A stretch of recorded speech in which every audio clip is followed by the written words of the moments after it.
सोन्या फाटावरती धुतेसी पात्रा बेदारी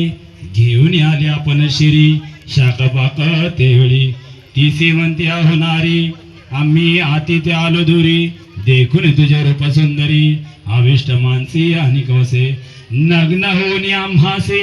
अन्न वाढावे परिहेसे अथवा काय निरोप देसी आम्ही जाऊ नाही तरी ऐकून या तिचे वचन अनुसया करे चिंतन आले विप्र पाहया मन कार्णिक पुरुष होतील पतिव्रता शिरोमणी विचार करे अंतःकरणी अतिथी विमुख तपोहानी पती निरुपके उलंगो माझे मनासे निर्मळ काय करेल मनमत फळ पतीचे असेल तपफळ तारेल मज म्हणत असे ऐसे विचारुनी मानसे तथास्तु मने तयासे भोजन करा स्वस्थ चित्तेसी नग्न वाढीना म्हणत असे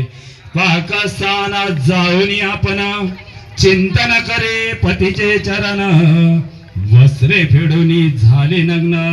म्हणे अतिथी बाळे माझे नग्न होनी सती देखा घेऊन आले अन्न धोका तव तेची झाली बाळका ठाया पुढे लोळती अवधूत चिंतन श्री